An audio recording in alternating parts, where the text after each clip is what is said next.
Hello student. आज student आप लोगों का वाक्य का टॉपिक चलेगा। आज आप लोगों का वाक्य का टॉपिक चलने वाला है और इस वाक्य वाले वीडियो में मैं आप लोगों को आज बहुत छोटी सी वीडियो होने वाली है। बहुत जल्दी में पीपीटी बनाया हूँ, ठीक है ना। और अगली वाली जो वीडियो होगी उसमें आपको पूरा का पूरा वाक्य खत्म हुआ मिलेगा, ठीक है। अगर मैं वाक्य की बात करता हूँ तो वाक्य क्या होता है कि शब्दों का ऐसा सार्थक समूह जिससे कि अर्थ प्रकट हो, ठीक है ना। शब्दों का ऐसा सार्थक समूह जिससे अर्थ प्रकट हो तो उसे हम क्या कहते हैं? वाक्य कहते हैं, ठीक है ना। शब्दों का ऐसा सार्थक समूह जिससे अर्थ प्रकट हो तो उसे हम क्या कहते हैं? उसे वाक्य कहते हैं। क्लियर हो गया, ठीक है। अब इसमें जो महत्वपूर्ण टॉपिक आते हैं जो हिंदी के आधार पर, देखो ये तो मैं सेंटेंस बताया हूँ किसके आधार पर, तो इंग्लिश के आधार पर बताया हूँ, ठीक है ना। और इसके बाद अब आप लोगों के सामने वाक्य चलूंगा, ठीक है ना। चलिए आगे चलते हैं। वाक्य में आप लोगों का देखिएगा, तो ये जो वाक्य है, वाक्य में आप लोगों का अगर मैं बात करता हूँ तो शब्द, ठीक है। देखिएगा, सबसे पहली चीज इसमें आ जाती है शब्द। शब्द किसे कहते हैं? तो वर्णों के सार्थक समूह को शब्द कहते हैं। वर्ण आप लोग जानते हो ना, कि जैसे अगर मैं लिख दिया कि करो, ठीक है ना, तो यहाँ पर जो है ये क जो है वह वर्ण है, ठीक है ना। ये क्या है? यह एक वर्ण है, ठीक है। तो वर्णों के सार्थक समूह को क्या है? शब्द कहते हैं। वर्णों के सार्थक समूह को, देखो यहाँ तक पूरा का पूरा एक समूह बन जा रहा है, ठीक है ना। ये क्या हो जाएगा? यह आपका क्या हो जाएगा? तो यह जो है यह आपका हो जाएगा, एक शब्द हो जाएगा, ठीक है। वाक्य की बात कर लेते हैं इसमें। वाक्य क्या होता है? तो देखो यहाँ पर दिया है सार्थक शब्दों का व्यवस्थित समूह, ठीक है। सार्थक शब्दों का व्यवस्थित समूह जो होता है, ठीक है, यहाँ पे दिया हुआ है कि सार्थक शब्दों का व्यवस्थित समूह जिसे अपेक्षित अर्थ प्रकट हो तो उसे क्या बोलते हैं? तो उसे वाक्य कहते हैं। सार्थक शब्दों का व्यवस्थित समूह जिसे अपेक्षित अर्थ प्रकट हो तो उसे वाक्य कहते हैं, ठीक है। वाक्य जैसे वह कार्य करता है, जैसे अगर मैं लिख रहा हूँ जैसे वह कार्य, ठीक है, वह कार्य करता है, ठीक है, वह कार्य करता है, यह एक क्या हो जाएगा? यह एक वाक्य हो जाएगा। क्लियर है? अब यहाँ पर चलिएगा, आगे चलते हैं, इसमें आगे लेकर के चलते हैं। अगला देखिएगा, इसमें वाक्य के अंग कितने होते हैं? तो वाक्य के अगर मैं बात करता हूँ अंग की ना, तो ये सामान्यतः दो ही प्रकार के होते हैं, ठीक है ना। ये पहला जो होता है, पहला उद्देश्य होता है, दूसरा विधेय होता है, ठीक है ना। अच्छा, इसको अंग्रेजी में अगर बात करते हैं तो अंग्रेजी में यह क्या होता है? यह सब्जेक्ट होता है, अंग्रेजी में सब्जेक्ट होता है। और यह क्या होता है? तो यह प्रेडिकेट होता है, ठीक है ना। यह प्रेडिकेट होता है, ठीक है। यह अंग्रेजी में क्या होता है? तो प्रेडिकेट होता है।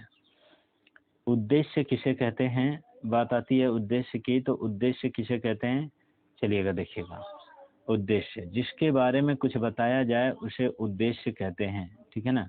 जिसके बारे में कुछ बताया जाता है, यानी वाक्य का मुख्य हिस्सा जो होता है ना, वाक्य का मुख्य हिस्सा जो होता है वह उद्देश्य होता है। वाक्य का मुख्य हिस्सा, अगर मैं लिखता हूँ कि राधा कार्य करती है, ठीक है, मैं यहाँ पर लिखता हूँ राधा कार्य करती है, राधा कार्य करती है, मैं यहाँ पर ऐसे लिखता हूँ, तो इसमें उद्देश्य क्या होगा? तो राधा हो जाएगा। यही तो मेन है ना। तो जो मेन होती है वही क्या होती है? जो मेन होता है किसी भी वाक्य में उसी को हम उद्देश्य कहते हैं। यानी जिसके बारे में कुछ बताया जाए उसे हम क्या कहते हैं? उद्देश्य कहते हैं। विधेय, ठीक है। उद्देश्य के बारे में जो कुछ भी कहा जाता है, यहाँ पर देखिएगा, उद्देश्य के बारे में जो कुछ भी कहा जाता है तो उसे हम क्या कहते हैं? उसे विधेय कहते हैं। जैसे उदाहरण ये आप लोगों का सामने है, परिश्रम करने वाला व्यक्ति सदा सफल होते हैं, ठीक है। देखो, परिश्रम करने वाला व्यक्ति, यह यहाँ से यहाँ तक ये पूरा का पूरा क्या है? यह वाक्य का उद्देश्य है। क्या है? यह वाक्य का उद्देश्य है, ठीक है। यह वाक्य का उद्देश्य है, ठीक है। यह वाक्य का उद्देश्य है। सदा सफल होते हैं, यह क्या है, यह वाक्य का विधेय है, ठीक है, इसको डिनोट कर लीजिएगा बहुत बढ़िया से, ठीक है। यह वाक्य का क्या है, यह वाक्य का विधेय है। चलिए आगे बढ़ते हैं। आशा करता हूँ आप लोगों को चीज़ें समझ में आ रही होंगी। अगला देखिएगा, वाक्य के भेद। अब देखो वाक्य के भेद जो है ना, वो अर्थ के आधार पर कितने होते हैं, तो यह 8 प्रकार के होते हैं, ठीक है। वाक्य के भेद जो हैं वह अर्थ के आधार पर 8 प्रकार के होते हैं। पहला अगर मैं बात कर रहा हूँ तो पहला विधानवाचक वाक्य होता है। दूसरा अगर मैं बात कर रहा हूँ तो दूसरा आपका निषेधवाचक वाक्य होता है। ऐसे ही 8 प्रकार के होते हैं। अभी पहला देख लेते हैं। तो पहला विधानवाचक वाक्य दिया हुआ है, ठीक है ना। विधानवाचक वाक्य दिया हुआ है कि दिया हुआ है, देखिए इसका डेफिनेशन पहले देख लेते हैं। तो डेफिनेशन दिया हुआ है, जिन वाक्यों से क्रिया के करने या होने की सूचना मिले तो उसे विधानवाचक वाक्य कहते हैं। तो उसे विधानवाचक वाक्य कहते हैं। जैसे देखो, किसी चीज का सूचना मिलना अगर मैं बात करता हूँ, और अंग्रेजी में इसी को ना विधानवाचक वाक्य को असर्टिव सेंटेंस कहते हैं। क्या कहते हैं? असर्टिव सेंटेंस कहते हैं। बहुत बार क्वेश्चन पूछा गया है, ठीक है ना, असर्टिव सेंटेंस, ठीक है। ये बहुत बार क्वेश्चन पूछे गए हैं, ठीक है। विधानवाचक वाक्य यानी जिन वाक्यों से क्रिया के करने या होने की सूचना मिले तो उसे विधानवाचक वाक्य कहते हैं। जैसे वर्षा हो रही है, देखो लग रहा है सूचना मिल रही है, ठीक है ना। मैंने दूध पी लिया है, मैं किसी को बता रहा हूँ कि मैंने दूध पी लिया है, ठीक है। तो यह भी क्या हो जाएगा, यह विधानवाचक वाक्य हो जाएगा। क्लियर है। अब बात आती है निषेधवाचक वाक्य। चलिए आगे चलते हैं। निषेधवाचक वाक्य यानी जिन वाक्यों से कार्य के ना होने का बोध हो तो उसे निषेधवाचक वाक्य कहते हैं।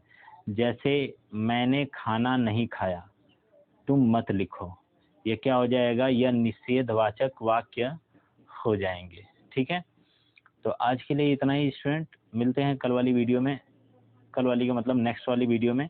तब तक के लिए धन्यवाद। और आप लोग अगर चैनल पे नए होंगे तो चैनल को सब्सक्राइब कर दीजिएगा, वीडियो को लाइक कर दीजिएगा और नोटिफिकेशन के बटन को ऑन कर दीजिएगा, ताकि मेरी वीडियो का नोटिफिकेशन आप लोगों के पास टाइम पे पहुंचते रहे। तब तक के लिए धन्यवाद। मिलते हैं नेक्स्ट वीडियो में कुछ बेहतरीन और कुछ यूनिक के साथ, ठीक है। अगली वाली वीडियो बहुत ज़्यादा लंबी हो सकती है, मतलब करीब करीब 20-22 मिनट की जा सकती है, क्योंकि अगले वाली वीडियो में मैं वाक्य पूरा का पूरा ख़त्म कर दूंगा। हर एक चीज़ का 2 वीडियो मैं आप लोगों के सामने लेकर आ रहा हूँ, ठीक है ना। तो आप लोग इस मेहनत को देख करके आप लोग वीडियो को लाइक शेयर और सब्सक्राइब कर दीजिएगा, ठीक है। तब तक के लिए धन्यवाद।